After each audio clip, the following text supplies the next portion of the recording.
แต่ที่พูดถึงคำว่าบารมีบารมีแปลว่ากำลังใจท่านศีลเนกขมะปัญญาวิริยะขันติสัจจะสุดท้ายลงอุเบกขาเบิดแต่พูดถึงฌานกับฌานสี่สมาธิสามสมาธิก็ไปลงอุเบกขาคือเก่าแต่พูดถึงพรหมวิหารสี่ในเมตตากรุณามุทิตาก็ไปลงอุเบกขาคือเก่าเป็นสั้นแต่พูดถึงเรื่องของปัญญาความระบุในกองสังขารก็ไปลงที่สังขารุเปกขายานคืออุเบกขาคือเก่า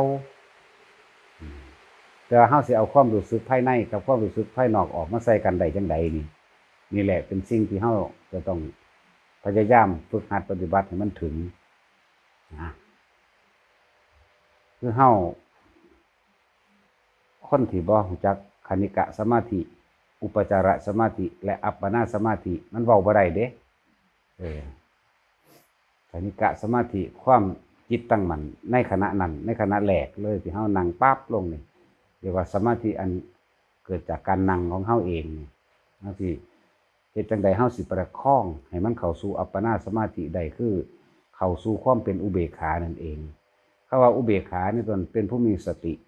แต่ว่ามันสิมีสติรู้อยู่ในความโล่งในความว่างมากๆจนบ่จักว่าสิเทียบว่าจังใดแล้วหั่นเด้ดับความคิดเบิดร่างกายนี่ก็หายไปโลกนี่ก็หายไปบ่มีอีหยังเลยเด้เข้าไปถึงจุดนั้นแหละที่นี่ธาตุแห่งความบริสุทธิ์ของธาตุรู้คือรู้ทั้งตาทั้งหูทั้งจมูกลิ้นกายในวิญญาณตาวิญญาณหูจมูกวิญญาณลิ้นวิญญาณกายมันได้พักผ่อนของมันเองมันอิ่มเต็มที่ของมันตัวนั้นเอิ้นว่าเจโตวิมุตติก็แม่นนั่นแหละเจโตวิมุตติเป็นจังซั่นแต่เฮาสิเอาความตอนที่จิตตัวนั้นมันอยู่กับความว่างมันอยู่อุเบกขาตัวนั้นมาใส่โตที่เฮาอยู่เป็นปกติได้นี่แหมเสียจังใดได้นี่แหละเป็นสิ่งที่เฮาต้องฝึกเป็นสิ่งที่เฮาต้องหัดบ่แม่นเว้าเอาทุกคนต้องผ่านประสบการณ์ความรู้สึกนั้นให้ได้นะบ่แม่นว่าคาดคะเนเอาเด้คนบ่เข้าสู่อัปปนาสมาธิอย่ามาเว้าเรื่องสมาธินั่นน่ะสิเว้าเรื่องฌาน4จังซี่ก็มันก็อัปปนาสมาธินั่นแหละสิอรูปฌานกับอัปปนาสมาธิในของอรูปนั่นแหละหรือเอิ้นสมาบัติ8เว้ามันคือเป็นตะยากซื่อๆดอกมันยากแม่งภาษาของเล่นๆจังซั่นเนาะมันก็บ่ได้ย่านอันนี้เว้าไปเลยเฮาเฮ็ดมาจนคล่องแล้วจังว่าเอาอุเบกขาในขณะที่มันเป็นเจโตวิมุตตินะคือเป็นผู้มีสติรู้อยู่ในความว่างอย่างยิ่งนะมาใส่กับตอนที่เฮาย่างอยู่นี่นะถ้าผู้ใดเฮ็ดจังซี่ได้ตลอด24ชั่วโมงได้มันก็เอิ้นว่าบรรลุหั่นตัวเฮ็ดได้บ่ล่ะจึงมีการฝึกก่อนที่สิเข้าถึงความสงบอันสูงสุดตัวนั้นอัปปนาสมาธิตัวนั้นโอ้ยหลายอย่างที่อาการมันต้องผ่านอย่างที่อธิบายมาตลอดเกี่ยวกับขนลุกมั่งหน้าหยาหน้าชาคือให้ไตมั่งจับจุดอุณาโลมมั่งมีแสงสว่างเกิดขึ้นระหว่างกลางสมองมั่งกลางอกมั่งกลางท้องมั่งมีเบิดกว่าสิเข้าถึงคำว่ามันสิมีจุดที่ยากที่สุดคือลมหายใจเนี่ยหูมันอึดอัดมันคือใจสิขาดนั่นนะเฮาต้องผ่านความตายตัวนี้ไปให้มันได้คนเฮามันย่านที่สุดก็ย่านตายนั่นแหละบ่มีหยังมาเทียบเท่าใดหรอกขนาด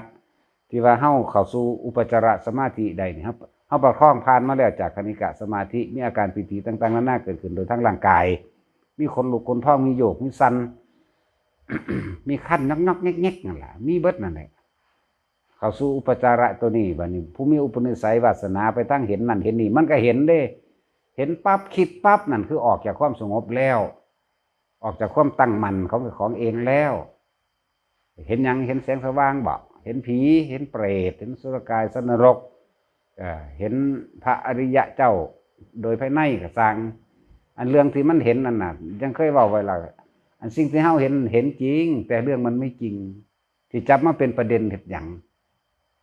มันเห็นบ่มีประมาณความเห็นต่างๆนานาเป็นของบ่เที่ยงอีกความเห็นทั้งหลายนั่นน่ะเปลี่ยนแปลงได้เสมอนั่นอนิจจังอนัตตามันเกิดขึ้นอยู่ตลอดแต่ว่าเฮาไปทุกข์กับมันเพราะว่าเฮาอยากเห็นอยู่อันเก่าภาวนากูอยากเห็นพระพุทธเจ้าเนี่ยบัดนี้มันตั้งใจอยากเห็นพระพุทธเจ้ามันบ่เห็นเด้ คำว่าตั้งใจมันค่าคิดมันต้องไถ่ความคิดออกจึงมีตัวประคองจิตอยู่ตัวหนึ่งก็คือว่าค่ำคิดที่บ่เกียดไผบ่หักไผดอกพุทโธนั่นแหละเพราะว่าสมาธิเฮาบ่ทันได้ตั้งมั่นพอกำลังใจเฮาบ่ทันได้สูงพอขนาดนั้นบ่ทันได้อาจสามารถที่สิวอกแวกไปกับสิ่งที่เห็นนั่นเองคิดปั๊บเห็นอันนั้นเห็นอันนี้รู้สึกนั้นรู้สึกนี้เฮาจึงเอาคำว่าพุทโธนั่นแหละเขามาแทนไว้พุทโธเป็นคำคิดอันนึงคือกันแต่ว่ามันมีหลักจับหลักนี่ไว้นะเพื่อบ่ให้มันไว้ในการคิดเพื่อสิประคองนิมิตต่างๆคำว่าประคองนี่จิตของเฮาเองมันตั้งมั่นโดยการบ่ไปคิดถึงสิ่งที่เห็นนั่นเองสิ่งที่มันเกิดโดยภายในนั่นเองมีแสงสว่างเป็นต้นมีคือควันนี่ก็แม่นหรือว่าสิ่งที่เกิดโดยภายในที่เฮารับรู้โดยดังโดยจมูกเนี่ยเหม็นมั่งหอมมั่งนะนี่ธรรมดาบอกว่าสิผ่านเข้าสู่อัปปนาได้ผ่านสิ่งเหล่านี้เยอะแยะมากมายเห็นผีมานั่งอยู่ตรงย่ออยู่ข้างหน้าเฮานี่ล่ะก็เห็นมันบ่แม่นแค่นั้นเด้มันมากยิ่งกว่านั้นอีกจักกูสิเว้าอันใดก่อนน่ะนะเพราะว่าตั้งแต่เฮ็ดมานี่มันบ่แม่นหากะเฮ็ดแล้วก็บ่แม่นคิดเอาผ่านประสบการณ์มาเบิดแล้วเลยตายแล้วมันบ่เลยตายมันเข้าบ่ได้เด้อันนั้นแล้วเพิ่นว่าเอาตายเขาว่าเอาตายเขาแลกนั่นอยากฮู้ธรรมอยากเห็นธรรมอยากเห็นถึงที่สุดแล้วต้องเอาตายเขาแลกถ้าบ่โสตายมันสิไปได้หามันอีหยังเนาะมันต้องรุ่นนั้นแต่ว่าสิแก้จังไดแก้การตอนลมหายใจมันสิสัตว์มันสิสุดมันสิขาดปุ๊บแก้บ่ต้องแก้มันไม่ต้องแก้ดอกเฮ็ดไปเรื่อยๆเดี๋ยวสักวันหนึ่งมันก็เผลอไปเองเป็นเอง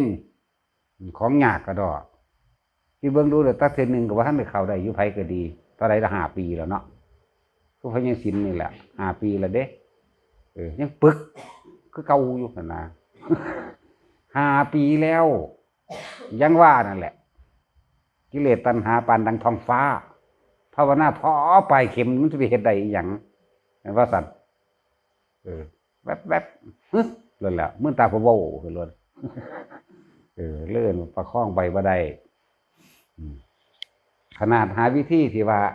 เฮ็ดจังได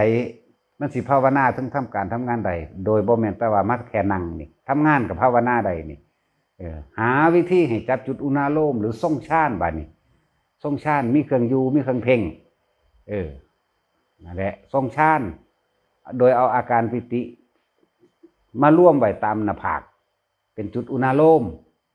ศัพท์นี่บ่มีในบัญญัติศัพท์อันนี้เฮาต้องตั้งขึ้นเอาเองดอกเฮาก็เว้าให้มันเข้าใจซื่อๆว่ากลางหน้าผากอุณาโลมก็คือหน้าผากนี่แหละบางคนก็บ่แม่นว่าอยู่ใต้หน้าผากบางคนก็อยู่ทั้งหัวเต็มหนังหัวนั่นแหละบ่แม่นแต่เป็นจอมจุกอยู่เด้มันบ่ธรรมดาเด้คนบ่เข้าใจยังง่ายๆนี่กูเงึดหลายยังว่าถามแล้วที่เป็นตรงนั้นดังนั้นถูกไหมเป็นเบิดหนังหัวหนังขนผมมึงนั่นแหละน่ะมันศูนย์แล้วนี่ เข้าใจยากหลายก็เลยถามมาจุกๆจิกให้ไปรู้มันเข้าใจดอกส่งอารมณ์ได้มากเข้ามาคำว่าส่งอารมณ์นี่พอตาเฮาพูดโทรขึ้นทีเดียวมันเปลี่ยนปั๊บโลดคนที่เป็นแล้วบ่ต้องเข้าไปหาหลักการมันดอกถิ่มคำบริกรรมเลยยังก็ยังได้ให้มีความรู้สึกรู้โตอยู่จุดกลางหน้าผากเลยก็ได้เหลือบตาเฮ็ดตารูปเบิ่งไปจมูกเจ้าของมันก็ขึ้นฟึบรวดแล้วเรียนจากดังเฮาสันดังทั้งในนี่ขึ้นมาลงกลางหน้าผากส่งไปเรื่อยรักษาประคองความรู้สึกนี่โตรู้ตัวนี้ไปเรื่อยรู้สึกโตตัวนี้ไปเรื่อยมันก็เรียนขึ้นกลางหัวเบิดหัวนั่นแหละนี่บ่ว่าตะกลางหัวเดี๋ยวมันสิว่าอยู่จอมหัวอีกล่ะเบิดนั่นแหละฮอดหูพุ่นละแล้วมันสิไหลเข้าสู่กลางสมองเองโล่งว่างคล้ายๆกับหลอดไฟขาวๆอยู่ในกลางหัวกลางสมองเป็นสั้นแล้วส่งไปเรื่อยมันก็ไหลไปสู่หน้าอกมั่งลงท้องมั่งขึ้นมามั่งสลับไปสลับมามั่งอีหยังกะสร้างนี่แหละคือมันไม่เที่ยงเห็นบ่อาการปฏินี่ก็ไม่เที่ยงมันขึ้นมั่งลงมั่งขึ้นมั่งลงมั่งแค่รู้โตอยู่หันแหละเฮาประคองไว้ถ้ากำลังจิตดีแล้วหมายถึงว่าจิตมันตั้งมั่นดีแล้วนี่เอาแต่ความรู้สึกโตได้แล้วนี่ประคองไว้หลายๆอย่างสิเกิดขึ้นให้เฮาเห็นอีกแบบหนึ่งอีกนี่บัดนี้ว่าเฮา ย่างไปน้ำบ้านน้ำเมืองก็สั่งโอ้บ่ต้องไปพูดถึงดอกกันพอสำกำกาสำนั้นว่าไปน้ำบ้านน้ำเมืองสิเห็นได้เนาะเอาผู้เพิ่นเข้าป่าเข้าดงน้ำซะเพราะว่าเขาเจ้าสิประคองเขาเจ้าเองกายก็วิเวกแล้วบางที่ก็เห็นคือคนออกมาจากต้นไม้มาถามเฮาก็มีเห็นคนออกจากต้นไม้มาถามมั่งมาใส่บาตรมั่งเด้เอาแนวมาถวายมั่งเด้จังสี่ก็มี นั่นแหละคือมันเป็นลักษณะนั้นเรียกว่าอุปจารสมาธิใดหรือทรงฌานสองนั่นแหละทรงฌานสองอาการปิติเกิดมีนิมิตต่างๆเกิดขึ้นแต่ถ้าเป็นกลางคืนบางที่มันก็เป็นความแจ้งเด้แจ้งย่างเห็นหงคักๆนี่แล้วบางที่ก็เป็นคนเป็นกลุ่มใหญ่คุยกันจุกจิกว่าบางที่ก็คือคนดังไฟอยู่อันเดี๋ยวเห็นพ่อเดี๋ยวเห็นอยู่น่ะบางที่ก็หูยินเสียงพร้อมเดี๋ยวเห็นพร้อมนั่นแหละได้กินพร้อมนั่นแหละมันไผนอนี่ย่างไปเบิ่งเด้ย่างไปเบิ่งแล้วมันไกลออกเด้ย่างบ่ถึงจักเทื่อกลับขึ้นมาก็มันอยู่ไกลๆอีกคือเก่าย่างไปเบิ่งอีกบ่มีอีกจักเทื่อนี่น่ะล้วนแล้วถ้าเป็นเครื่องหลอกเฮาเบิดเลยอันสิ่งเหล่านี้น่ะหลอกให้เฮาออกจากตัวนี้แหละออกจากความรู้สึกหรือคำบริกรรมภาวนาโมนี่แหละหลอกเบิด จิตเฮาเลยบ่ตั้งมั่นเลยบ่สามารถที่เข้าสู่อุปจารสมาธิได้เร็วเป็นจังซั่นแต่เฮาเข้าใจแล้วว่าอ๋อมันเป็นเครื่องหลอกเนาะกูบ่สนใจแน่ถ้าบ่สนใจหังมาใกล้จักบ่ล่ะบ่แม่นคำว่ากูบ่สนใจก็เว้านำเด้คือตัดสินผีบ้าว่าอาจารย์ว่าบ่ให้สนใจเพราะตอนมันว่าอาจารย์ว่ามันออกแล้วก็จังว่าอยู่ก็จังว่าให้แค่รู้สึกโตเห็นก็ให้แค่เห็นได้กินก็แค่ได้กินได้ยินก็แค่ได้ยินก็จังเว้าอยู่ยังมาว่าโอ้ยอาจารย์ว่าซั่นมันออกแต่คำว่าตัวเดียวพุ่นล่ะบ่ทันอาจารย์ซ้ำล่ะมันออกแล้วออกจากความตั้งมั่นในสมาธิแล้วนั่นแหละมันเลยมาถึงอัปปนาสมาธิมันเลยมาถึงคำว่าอุเบกขาจักเทื่ออุเบกขาถ้าเข้าไปได้หันสิอุ้ยหน้าที่เดียวก็ตามอุ้ยมันอิ่มบ่ต้องห่วงหน้าเรื่องอิ่มเรื่องเบาสบายทั้งกายเฮาออกมาแล้วนี่บอกความรู้สึกบ่ถูกดอกอันนั้นน่ะมันธาตุบริสุทธิ์ตอนนั้นคำว่าธาตุหยังธาตุรู้ในตามันพักผ่อนมันบ่เมื่อยในการเบิ่งมันบ่เมื่อยในการซองแห่งความคิดไปพร้อมอีกธาตุตาธาตุรู้ทั้งตาทั้งหูทั้งจมูกทั้งลิ้นทั้งกายใจมันพักผ่อนเต็มที่มันอิ่มเบาบ่ต้องห่วงนั่นเป็นสั้นนี่คือจุดเฮาสิเอาเนี่ยบารมี10ลงไสลงอุเบกขาคือเก่านะฌานทั้งเบิดลงอุเบกขารูปฌานหรืออรูปฌานลงอุเบกขาสมาธิก็ลงอัปปนาสมาธิลงอุเบกขาเมตตาพรหมวิหารทรงฌานในเมตตาพรหมวิหารก็ได้ก็ลงอุเบกขาคือเก่าปัญญาลงใสสังขารุเปกขายานอุเบกขาคือเก่าใจว่าล่ะเนี่ยทุกอย่างแหละอุเบกขาผู้ใดเบิดความรู้สึกในความอยากเป็นอยากมีแล้วอยากมีอยากเป็นแล้วจบนั่นแหละพระอรหันต์เป็นทั้งสั้นแหละว่าเต็มโลดมันเป็นทั้งสั้นล่ะนะมันเป็นแบบนั้นส่วนคำว่านิพพานผู้ใดไปบ่มีความรู้สึกในความอยากมีอยากเป็นอย่างแล้วก็จบละบ่มีความรู้สึกว่าโกรธเกลียดถ้าโกรธเกลียดก็แสดงว่ามันอยากมีนั่นอยากเป็นนี่ตัวมันจะโกรธจะเกลียดเขาด่ามาจังสิกระสูนขึ้นในความรู้สึกพี่หัวใจเต้นสั้นตึกๆก็แล้วสำหรับบุคคลผู้เขาถึงอุเบกขาทั้งนอกทั้งในคือเขาอัปปนาสมาธิได้นอกคือว่างจิตใจเป็นกลางรู้เท่าท่านความคิดเลื่อนมาหยุดคิดเลื่อนสังขารุเปกขายานนี่ร่วมกันแล้วเลื่อนมาจังสี่ละภาษามันซับมันก็ว่าไปจังสี่แหละแต่ว่าบุคคลผู้นั้นรู้ในบุคคลผู้นั้นเด้เขาเจ้ารู้ในเขาเจ้าเองนั่นแหละพระสิดาว่าจังได้กระซางบ่มีความรู้สึกกระโกรธยังเลยนิ่งนะส่วนความรู้สึกตั้งร่างกายก็มีคือกันกับเฮานี่แหละหิวเข่าคือกันร้อนคือกันหนาวคือกันเจ็บหัวปวดแขวคือกันเป็นแบบนั้นแต่ว่าส่วนความรู้สึกทางในผู้ใดก็เคยสูญนะมันสั่นทดเกินหลดกัดแขวกัดข้างยุ่มใส่อยากตีปากมันหลดแต่สูญผู้ใดก็ดีเนาะคือพอเนี่ยศีลศูนย์ให้หมาแล้วก็ยังศูนย์สั้นเกินแลนลงหาก้อนไล่ตีรถแต่ทั้งสั้นล่ะศูนย์เบื้องสั้นแต่เพิ่นบ่มีเพิ่น พิ่นบ่มีอาการนั้นแล้วเพิ่นก็ฮู้หมาเห่าเพิ่นก็บ่เห่าตอบเพราะว่ามันสิมีหมาเพิ่มขึ้นอีกตัวหนึงเข้าใจบ่ล่ะเพิ่นบ่เห่าตอบเด้หมาเห่าอย่าเห่าตอบเพราะว่ามันสิมีหมาเพิ่มอีกตัวหนึงเนาะแท็กซี่กัดโลดว่อเลยบัดนี้ แต่กัดนี่ว่อเลยเด้ว่ามันหมานั้น แต่จังซั่นร่วมมาเบิ่งเด้อผู้ใดผ่านประสบการณ์ตัวนี้ออกได้แล้วก็ละทิ่มในความรู้สึกทั้งเบิดได้ทั้งเบิดเลยในมีความรู้สึกว่ากายเป็นของเจ้าของก็บ่มีเอิ้นว่าสักกายทิฏฐิมีความรู้สึกยังสงสัยสิ่งใดสิ่งหนึ่งอยู่เอิ้นว่าวิกิกิจฉาก็บ่มีเนี่ยเห็นบ่ศิรพุตตุปามาสทั้งศีลและข้อวัดอิหยังต่างๆก็สร้างบ่เอาไปยืนยันตัดสินกับไผก็บ่มีนะปฏิฆะความอาฆาตแค้นความสาปแช่งบุคคลผู้นั้นผู้นี้โดยความคิดก็บ่มีเลยมันสิแปลว่าหยังกับปากแต่มันมีในความคิดแล้วก็บ่มีกามราคะนี่ก็บ่มีความพอใจกับคำว่าราคะให้เข้าใจดีๆเด้อไผก็บ่แม่นแต่เรื่องของผู้หญิงผู้ชายบ่แม่นแต่เรื่องเพศเรื่องเสพกามนี้ราคะความพอใจทางตาความพอใจทางหูพอใจทางจมูกทั้งลิ้นทั้งกายความพอใจในสัมผัสนั่นเองมันดับผัสสะแล้วผัสสะนี่คือบ่มีอารมณ์เข้าใจว่าดับผัสสะนี่คืออารมณ์เด้ธรรมารมณ์กับแมนผัสสะกับแมนเดียวกันความรู้สึกที่กูศูนย์ให้พวกนั้นพวกนี้นั่นล่ะเอิ้นว่าดับผัสสะมันบ่มีความรู้สึกตัวนั้นอีกแล้วความรู้สึกที่ดีใจเวลาเขาย่องเนี่ยมันบ่มีและรูปราคะเนี่ยแต่มันดับกามราคะตัวนี้ได้รูปราคะความพอใจในรูปร่างลักษณะท่าทางแบบนี้มันก็บ่มี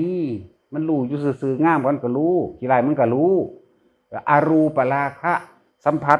ก็คือผัสสะนั่นแหละถ้าว่าอรูปราคะเข้าใจว่าล่ะคือผัสสะทั้งในเฮาเองคำว่าอรูปราคะบ่แม่นเรื่องของอรูปฌานเด้อันนั้นมันเป็นเรื่องการเพ่งอย่างหนึ่งพวกเกี่ยวกับอรูปฌานนั่นน่ะ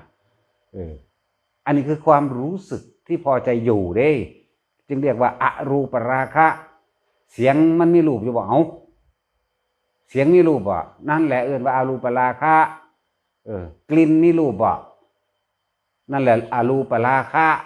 พอใจในเสียงพอใจในกลิ่นพอใจในสัมผัสที่ฝังและแน่นไว้ลึกไว้ตาหูจมูกลิ้นกายอันเก่านี่แหละแต่ว่ามันพอใจไว้แต่ว่าเดี๋ยวมันบ่มีความพอใจอีกแล้วหรือว่าอรูปราคะไม่มีบ่มีในความรู้สึกนี้อีกแล้ว มานะแปลว่าใจทิฏฐิคือความเห็นที่ฝังแน่นเอาไว้ในจิตใจเนี่ยมันบ่แสดงออกแล้วเพราะว่ามันถิ่มความเห็นเบิดแล้วถิ่มความคิดเห็นมันบ่เชื่อเจ้าของอีกจักว่าล่ะตะกี้มันเชื่อเจ้าของด้วยความยึดมั่นถือมั่นด้วยการได้ยินได้ฟังมาแล้วก็เอามาวิจัยวิจารณ์แล้วสรุปตามความคิดเห็นของตนจึงว่าทิฏฐุปาทานเอาความคิดเห็นตัวเองเป็นใหญ่ศิรพัตตุปาทานเอาสิ่งที่ได้ยินได้ฟังมา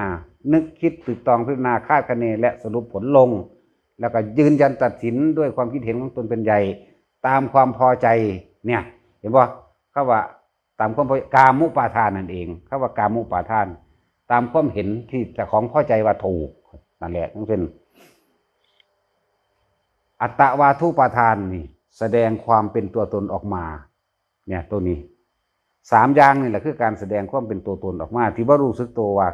บ่แม่นตัวตนแค่นี้เด้บ่แม่นตัวตนแค่ในกายเด้ตัวตนที่แท้จริงคือความรู้สึกว่าถูกว่าใช่ความรู้สึกว่าถูกอยู่เด้อัตตะหมายถึงตนวาทุหมายถึงคำพูดปาทานวาทุมาจากอุปทานเอาอูออกเอาท่อใส่แล้วเป็นทุจากว่าล่ะแล้วเป็นวาทุปาทานสอนบาลีพร้อมมื้อนี้พวกว่าท่อสูงๆน่ะมันเข้าใจอยู่บ่ล่ะเนาะนี่อัตตวาทุปาทานนี่เขาสอนออกจากความรู้สึกเขามันเป็นแล้วเด้นี่เขาบ่ได้มาบวกนั่นนี่มีคำสมาธิอีหยังเด้นี่แหละเอาออกจากความรู้สึกจริงเลยที่มันเคยเป็นบัดมันละออกแล้วเว้าได้อัตตะหมายถึงเนี่ยการแสดงตัวตนของฮอดในภพหน้าหุ่นเด้ว่ามันแค่นี้เด้บ่แม่นตัวตนในเดียวนี้ซ้ำเด้ตัวตนเดียวในแนวนี้ก็ถูกตัวตนในภพอัตภาพข้างหน้าก็ถูกนี่แหละคือความเป็นตัวตนที่แท้จริงบ่ลงไผได้พวกนี้สิเอาความเห็นเจ้าของล่ะเป็นใหญ่ยืนยันอยู่หั่นแหละต้องอย่างนั้นต้องอย่างนี้วิพากษ์วิจารณ์ผู้อื่นไปอีกว่าเขาต้องเป็นแบบนั้นเป็นนี่ตามความเห็นของตนเห็นป่ะ ทิฏฐุปาทานบ่ล่ะนั่นแหละทิฏฐิมานะร่วมอยู่ในนี่แหละนี่เอิ้นว่าทิฏฐิมานะถ้ามันมีทิฏฐิมานะแล้วถ้ามันมีคนขัดแย้งมันบ่ศูนย์เด้เนาะเลยเป็นอุทธัจจกุกัจจะอุทธัจจกุกัจจะนี่ความรู้สึกไม่พอใจรำคาญอุ้ยบ่ฟังความกูรำคาญเด้งุดงิดกูบ่อยากไปหาบักหานั่นกูสั่งเนี่ยสั่งเพราะว่าหยังมันบ่ลงตามความเห็นของกูเป็นใหญ่นี่แหละเอิ้นว่าอุทธัจจกุกัจจะนั่นน่ะความรู้สึกบ่พอใจรำคาญงุดงิดออกแสดงอาการต่างๆแสดงใสแสดงอยู่ในใจผัสสะมันขึ้นมาแล้วนี่แสดงแบบนี้ถ้ามันบ่มีแล้วคำว่าอวิชชาก็สิ้นไปตัวสิ่งที่ว่าคำว่าบ่รู้มันสิเป็นมันบ่มีจักมันรู้แกงแบบนี้รู้แกงนี่รู้แกงแบบนี้นะแต่ว่าอันแบบนี้แบบนี้เว้าประสบการณ์เจ้าของเด้บ่ได้เว้าว่าไปยืนยันกับไผว่าแบบนี้เด้ถ้าเจ้าว่าเป็นคือข่อยบ่แม่นแบบนี้แล้วแต่เจ้าอันนึงของไผของเรามันเป็นจังซั่นนี่แหละจังว่าทุกอย่างโดยหลักสูตรซื่อๆได้อันที่เพิ่นเว้าไว้บารมี10ก็ลงอุเบกขาเนาะฌาน4ก็ลงอุเบกขาเนาะสมาธิ3คณิกะอุปจาระและอัปปนาลงอุเบกขาเนาะอรูปฌานลงไสอุเบกขาเนาะแน่ก็บ่ลงไปหันนึงได้ล่ะนั่นแหละ ไปลงหม่องเดียวเบิดบัดนี้ผู้ที่ทรงพรหมวิหาร4คำว่าทรงพรหมวิหาร4มีเมตตามีกรุณามีมุทิตาก็ทรงไปเพื่ออุเบกขานั่นแหละเมตตานี่คือรักผู้อื่นเสมอด้วยตนหรือรักยิ่งกว่าตนทุกอย่างซ้ำไปบ่กล้าทำลายผู้อื่นนี่เอิ้นว่าเมตตาเห็นเขานั่นเป็นดุจดังแขนขาอวัยวะของตนมันมีความรู้สึกแบบนี้แล้วเวลาเขาตกทุกข์ได้ยากหยังก็สร้างช่วยเหลือเอิ้นกรุณาเวลาเขาได้ดีเด้ผู้นั้นผู้นี้ได้ดีโดยชอบธรรมเด้บ่ผิดกฎแห่งกรรมบ่ผิดธรรมนะก็ยินดีนำกันทั้งเบิดนี่รวมลงที่อุเบกขาอีกคือเก่านั่นต้องอุเบกขาบ่ล่ะเมตตาพรหมวิหาร4เมตตากรุณามุทิตาอุเบกขาเนี่ยทั้งเบิดในความรอบรู้ของทั้งเอิ้นว่าปัญญาบัดนี้รวมในปัญญาทั้งเบิดแล้วมันลงใสกสังขารุเปกขายานแน่หรืออาสวะขยะญาณนั่นลงไปหันล่ะกสังขารุเปกขายานกับอาสวะขยะญาณมันก็อันเดียวกันนั่นแหละบัดนี้มันบ่มีความรู้สึกในหันแล้วไม่มีอารมณ์ความรู้สึก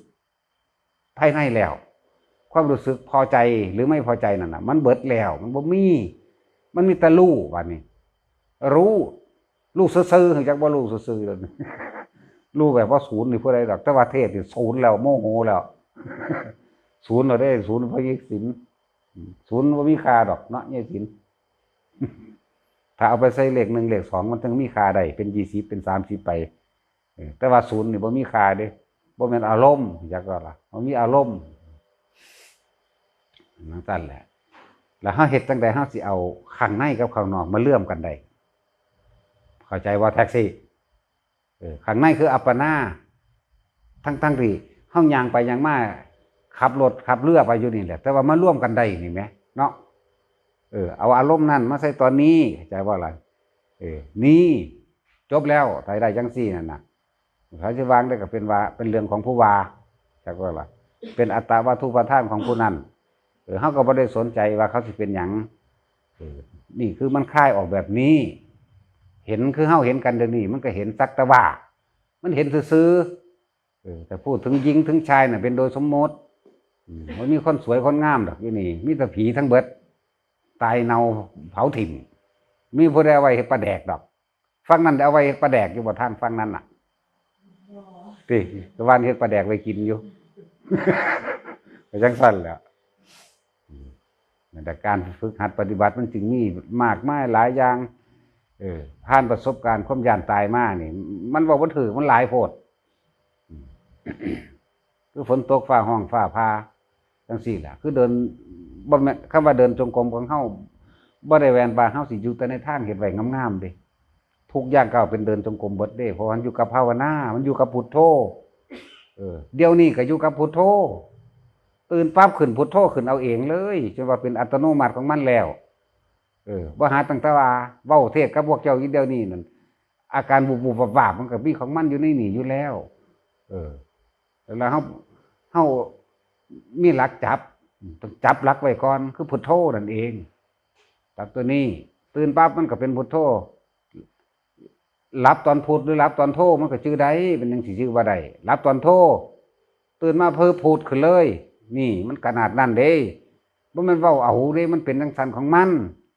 ตะทะตารู้จักว่าถ้าฝึกได้แล้ว พากันเว้าตะทะตามันเป็นเช่นนั้นของมันเองเอามึงสิเป็นเช่นนั้นแบบใดย่างไปนำทางมันก็เป็นเช่นนั้นอยู่แล้วอีหานี่คืองามแท้เนาะโอ้ยกูจะเมียนมึงเด้ว่ะเนาะโอ้ยรอแต่บักนี้ก็ว่าเด้พวกผู้หญิงเลยเนาะตัณหาราคะมันบ่ได้เท่าน้ำข้นเด้มันบ่ได้เท่าน้ำร่างกายเด้อแต่อยากให้มันอ่อนแรงอ่อนล้าลงนั่นน่ะมันต้องเท่าโดยธรรมจักว่าต้องฝึกหัดปฏิบัติธรรมเห็นความจริงเห็นอนิจจังเห็นอนัตตาเห็นทุกข์เห็นสุญญตามันจังสิเท่านั่นแหละเท่าแบบนั้นบ่แม่นเท่าหัวงอก100 ปีมันยังแกะปากใส่กันอยู่ดิบ่ธรรมดาเด้โกบังเด้ว่ะเนาะ เห็นว่าใหญ่ศิลป์ปล่อยโกบังเด้ว่าซั่นตายซ้ำก็มี ก็จังซั่นแล้วมันบ่ได้เกี่ยวกันเด้ตัวนั้นก็ยังไว้คิดว่าตายคิดว่าแก่อมตะอมตังยังสิสู้คิดได้เรื่องของบ่ตายนี่นะมันเป็นลักษณะนั้น แต่ละคนทรงชาติเอาจากอะไรการปฏิบัติธรรมกับการทำงานเนี่ยมันเป็นอันเดียวกันให้มันคิดในการบ่ไปคิดออกนอกลู่นอกทางไปในทางที่บ่ดีให้มันมีหลักเป็นสั้นแหละแต่คือเฮาขับรถมอเตอร์ไซค์อยู่นี่ไผก็สร้างขับรถใหญ่ก็ตามถ้าเขาขับรถปาดหน้าปั๊บถ้าเฮาเข้าใจในการทรงชาติแล้วจิตมันบ่จากแล่นออกแล้วแม้นเขาสิถือกระสร้างแม้นเขาสิผิดก็ตามความโมโหนี่ของเฮาสิมันสิเริ่มควบคุมได้คมได้แม่นบ่ทันขาดมันก็คมได้ถ้าคมได้ปั๊บสติก็แล่นเข้ามาบอกว่ากระสร้างมันดอกสาสำนีบ่แม่นเรื่องข้อขาดบาดตายเศร้าไว้กูมันก็เศร้าเครียดทันตัวมันก็มีสติมันก็บ่พุ่งไฟใส่กันคืออารมณ์ออกเวลาบ่พอใจโหมันคือนั่นนี่แท้มึงฮู้บ่กูเป็นไผมันก็ตาดูนตาแดงใส่กันแล้วบัดนี้ศูนย์ใส่กันฆ่ากันซ้ำนั่นแต่คนมันมีพุทโธอยู่แล้วมันก็ยับยั้งชั่งใจได้นั่นเฮ็ดไปนั่นแหละมื้อหนึ่งภาวนาให้มันได้แหน่จัก18 ชั่วโมงนะเนาะต่อกันไหมบ่แม่นมานั่งหลับตาอยู่หม้องนี้หม้องเดียวเด้เบิดมื้อที่เฮ็ดเวียกเฮ็ดงานนั่นแหละที่เหลือนั้นเอาไว้คุยกันแน่ ที่เหลือนั่นน่ะเข้าใจว่ายายนวลศูนย์ได้มื้อนี้ด่าไปเบิดเด้อยากว่า นั่นแหละให้เข้าใจบ่แม่นว่าสิมานั่งอยู่หม้องนี้นั่งอยู่นี่มันศูนย์ซ้ำเนาะยามใดสิเศร้า นั่งเสือกันนอนทิ้งน้ำนั่นอาปากเวอยู่ ทั้งมือกันนอนยาวเอเลด แต่มือใดเฮ็ดได้ดีใจเด้นั่นแหละคือราคาจักว่าความพอใจแต่มือใดเฮ็ดได้คือเท่าเร็วแท้ว่าเด้ปัดมือใดอันเฮ็ดบ่ได้เด้แต่เวลาเฮาปฏิบัติจริงๆนั่นจะไปขาดหวังไว้ว่าให้สงบแบบนั้นให้เห็นแบบนี้อยู่หูดังอยู่แต่ในหูดังนั่นแหละมันสิเป็นได้กับสร้างหัวมันลู่อยู่ในหูดังอาการที่สั้นที่โยกันลู่อยู่ในหูดังเห็นแสงสว่างยังก็ลู่อยู่ในหูดังอย่าไปเป็นหยังวะจังซี่บ่แม่นอันนั้นมันออกแล้วออกจากความตั้งมั่นแล้วเนี่ยทั้งเบิดร่วมแล้วเพื่อสิเข้าสู่คำว่าสังขารุปเปกขายานหรืออุเบกขาโดยสติโดยปัญญาเองเพิ่นจึงว่ารู้เฉยๆได้บ่ละหยังละอารมณ์อาสวะขยะญาณ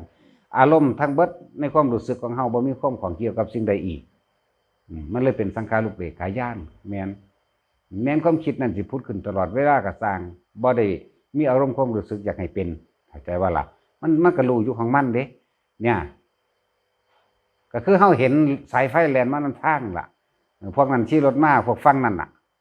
เห็นอยู่บ่สายไฟเสาไฟสั่งมันอยู่บ่ก็จังซั่นแหละถ้าเห็นบุคคลที่เคยหักกันมาก่อน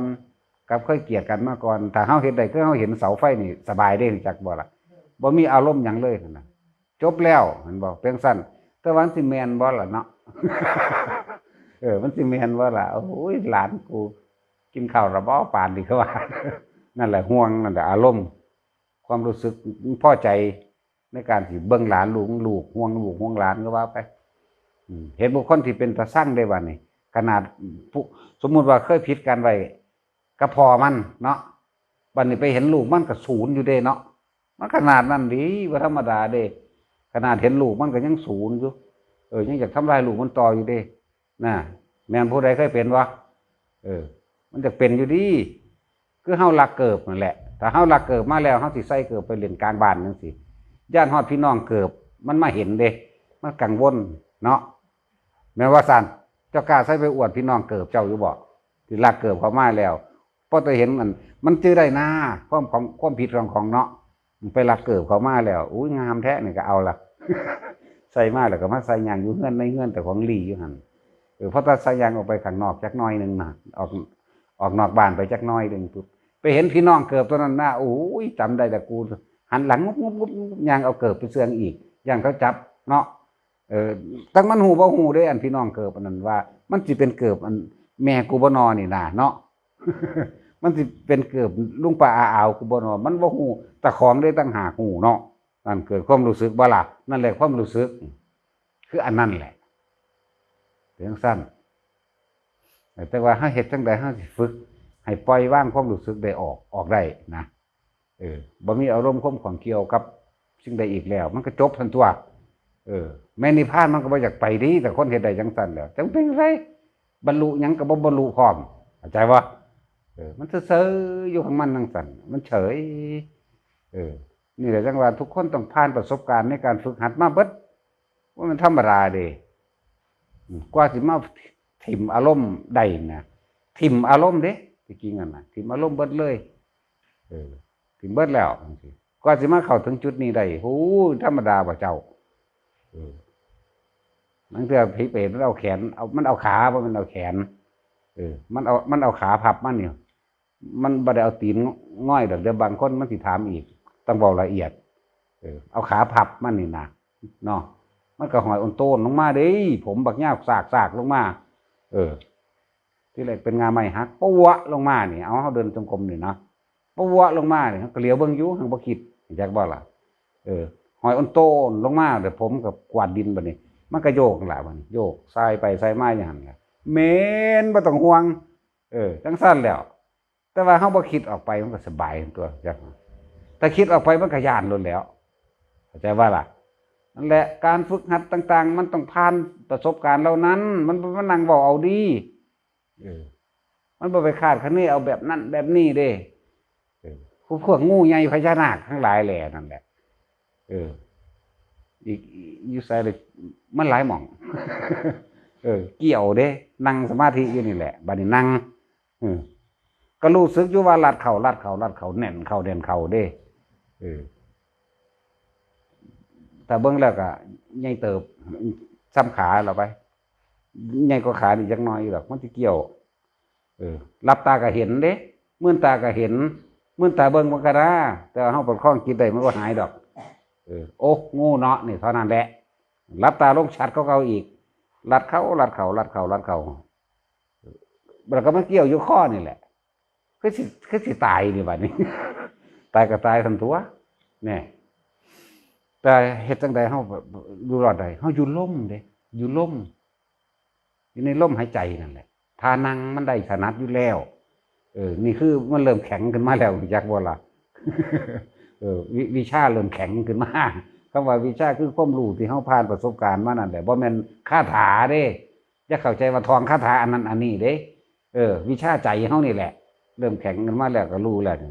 หัดเข้าหรือหัดข้อบัดนี้อิงติ้งอยู่ว่านี่หายใจบ่ออกฟืดฟัดเอาตายก็ตายทันตัวเท่านั้นแหละมันพึบของมันไปเลยอันพึบนี่คำเว้าเด้จักมันลอยไปซะย่ำใดจักว่าเดี๋ยวสิไปเข้าใจว่าพึบยังไงอีกแหละโอ้ยมันเป็นตะศูนย์ก็อย่างนี้มันพึบยังไงอีกแหละมาใกล้ๆกูพึบไปเบิ่ง นี่มันต้องผ่านสิ่งเหล่านี้มาเยอะแยะแทบที่สุองค์นั่นแหละที่เขาเจ้าผ่านสิ่งเหล่านี้มานั่นน่ะที่เขาเจ้าเป็นยังคือเร็วเพราะเขาเจ้าโสตายนั่นแหละเขาเจ้าเร็วก็เร็วแบบนั้นเขาเจ้าโสไซเบิดละยังก็เลยคือถิ่ม แต่ว่าความรู้สึกมันยังมีอยู่ แต่ว่าโดยความเขาจะเห็นอนิจจังเห็นทุกขังเห็นอนัตตาแล้วเห็นจังได้สิดับความเป็นสุญญตาใดตัวเองเนี่ยเขาจะเล่งแนววิธีเพื่อจะให้บรรลุเนี่ยโอ้อานาปานสติเนาะเนี่ยเขาจะก็ซัดใส่หันเลยเขาว่าเห็นเขาจะบ่ทำมาเขาจะท่านเขาจะถิ่มความตายใดเราได้ยังตอนลงไปปฏิบัติจริงๆเนี่ยมันต้องมีความหวาดหวั่นคันคามย่านนั่นย่านนี่จักผีจักยังแน่แหละขึ้นมาพัฒนางูใหญ่อียังอีกอันผีกองกอยมันบ่ได้ห้องว่าของก่อยเด้มันอ้อยมันบ่แม่นกองกอยคือคนเอาไปเว้ากันดิมันอ้อยจังซี่เด้ที่แรกอยู่ไกลๆเบิ่งก็มาแล้วไก่ก็มาตาแดงซื่อลืดอีกธรรมดาว่ะหัวแดงใจพออยู่คือเด็กน้อยขี้มูกเกตนะจ้อยๆนี่นะมีขนอยู่แต่เป็นตัวผู้ตัวเมียมันก็มีแผงนมขึ้นคือนมหมานี่แหละเป็นแผงขึ้นมามีอยู่10 ศกมีอยู่ข้างละ6คนเด้มันชัดเจนขนาดนั้นเด้ชัดขนาดนั้นเด้มันคือคนนี่แหละยางมาดีๆน่ะมือก็คือมือคนแต่ว่ามันมีขนก็ล่ะมือกับมือคนตีนกับตีนคนชัดมันหังบ่งามแต่มันงามเป็นเมียนมันอยู่พี่ก้องก้อยสาวหรือยังว่าก็มันจีไล่โพดเป็นซาเดลิเดอ้อยมาเรื่อยเด้ธรรมดาว่ะอยู่ภูเขาอยู่ภูเขาเที่ยวนึงมันอยู่ไสอีกล่ะมันหางัดก้อนหินเด้ก้อนหินใหญ่ๆมันยกขึ้นได้มือเดียวเด้กึกกักปุกปักอยู่ไก่เข้ามานี่เบิดนั่นแล้วก้อนหินบักใหญ่อย่าคำใดเอามือเดียวไม่แห้งก็เฮาอีกว่าไม่ก้อนน้อยเด้บักใหญ่พี่เด้มันงัดเอามืองัดกึกลึกไปทางนั้นทางนี้อยู่แย่งไปเบิ่งแล้วแย่งไปเบิ่งมือกองก้อยอีกแล้วเข้าโคตรตัวยากหยังวะเพิ่นว่าบ่ให้ออกจากโคตรเขาบ่ออกทั่วย่านอยู่ได้นั่นจักบ่ล่ะหังบ่เบ้อคนขิงลูกเว้อเพิ่นมาย่านบ่แม่นคนขิงลูกธรรมดาเด้มันเป็นแผงเด้ในความรู้สึกของเฮาแบบมันคือสิถึกคือหยังดูดขึ้นไปทั้งฟ้าพุ่นเด้ตอนมันคนขิงลูกมันย่านนั่นน่ะจักบ่ว่าบาดมันวูบพุ่นน่ะนี่ประสบการณ์จริงเป็นสั้นแต่ผู้ใดเคยเป็นน่ะนะก็ฮู้จักเท่านั้นแหละว่าคนคิดแบบนั้นน่ะมันเป็นแบบใดน่ะวู้เข้ามาก็เข้าโคตรตันตัวยากหยังวะหลับตาลงเสือกชัดก็เก่าอีกไก่เข้าปุกปักมาจักมันย่ำกินแมงหยังดอกควับมาเสียงย่ำก็คือกันล่ะก็เสียงหมาย่ำปูควับมามาฮอดสะดืดเข้ามาหาเฮาโลดโอ้ยกวงย่านมันแผงหัวบ่ได้ว่าผลขี้ลูกดอกบักนี่มันเป็นแผงหัวขึ้นเลยบัดนี่มันธรรมดาเด้พุทโธตัวพุทโธบ่เป็นพุทโธได้จักเป็นใดเป็นปุปัดไปได้ล่ะพูดไปเลยนะธรรมดาแต่บ่ออกจากคำนี่ยังก็เป็นมูเบิดนั่นแหละยังบาทก็เป็นมูได้ธรรมดาเพราะมันยานยังก็รออยู่ข้างก็เป็นมูได้เบิดเลยมันยานของมันหาแนวกันเนาะมันมีแนวมื้อนี้ก็ยังยานพุทโธอย่างเดียวล่ะบัดนี้จับลมหายใจจับบ่ทันคิดบ่พอเอาอันนี้ก่อนจักก่อนล่ะหลายอย่างผ่านมานั่นน่ะมันหลายสถานการณ์หลายเหตุการณ์ก็สิผ่านมาได้ธรรมดาบ่ฝนตกฟ้าห้องฟ้าเหลื่อมฟ้าพามีเบิดเด้บัดมันแจ้งมามันเสือกบ่มีฝนจักเม็ดมันบ่เปียกจักเม็ดนี่นะมันเป็นตะเงิดไหลนะฮะเฮ็ดหยังโอ้โหไผสิไปเว้านำมันของเฮาก็หลับตาพุทโธอย่างเดียวพุทโธไปพุทโธมาจักมันผึบไปตะยามใดแล้วพูนมัน4 โมงแลงพุ่นหาลังเทื่อมันจังเมื่อโตจักบอกมันเข้าสมาธิของมันเองมันเข้าไปตัวนั้นของมันเองออกมาล่ะจังเข้าใจได้ดอกน่าจังสิออกจากตัวนั้นมันถอนออกเองมันมาเองมันก็เศร้าเองเข้าเองเศร้าเอง พวกนี้แต่มันอยู่ไสแล้วไปเบิ่งก้อนหินแล้วก็บ่มีได้ล่ะว่าก้อนหินมันปีนขึ้นแหมบ่มีแหมมันแปลกอยู่เลยก้อนหินที่ว่ามันงัดกุกกักขึ้นมาบ่มีนั่นแหละมันผ่านมาแล้วมันสรุปเอาได้ดอกจริงๆนั่นน่ะอันจักมันจริงหรือบ่จริงก็เลยว่าสิ่งที่เฮาเห็นมันเห็นจริงแต่ว่าเรื่องมันบ่จริงดอกอันนี้เห็นทั้งที่เฮาตาเฮาไปธรรมดานี่เด้บ่แม่นแค่เฮาไปรับสมาธิฝันแบบเห็นฝันแบบฝันเด้บ่แม่นแบบฝันเด้นี่แบบคือเฮาเป็นเดี๋ยวนี้แหละเห็นมันน่ะเจ้าสิบ่แล่นบ่แล่นเข้ากดแล้วนั่นแหละเพื่อนที่ดีที่สุดถึงจักบ่ อบอุ่นใจขนาดอันมันเป็นมุงบางๆบังนี่ก็ยังดีใจได้ว่าธรรมดาเด้ว่ามันบังไว้แหม อุ้ยถ้ามันสวกก็มันบีบคอสิบ่ตายสิเนาะหลายอย่าง เวลานั้นโอ้ยหลายอันที่เฮาผ่านตัวนั้นเข้ามานั่นล่ะ อันงูใหญ่เกี่ยวนี่โอ้มันงูอีหลีนี่เด้มันแม่นงูปลอมๆเด้มันเกี่ยวเฮาในกดได้พุ่นเด้ว่าธรรมดามันเกี่ยวข้างในพุ่นเด้สำคัญกับตัวเฮานี่หมุนรัดเข้าแน่นเข้าแน่นเข้าข้อก็แหงนขึ้นจังซี่พุ่นเด้ว่าธรรมดาเลยมันบ่แม่นธาตุสมาธิแล้วมันก็นั่งสิอยู่ที่แรกมันหมุนเข้าแล้วมันก็ไปจังซี่แหละจ้องเข้าล่ะมันรู้ขนาดนั้นแหละยังก็ดีเอาละพ่อเมื่อ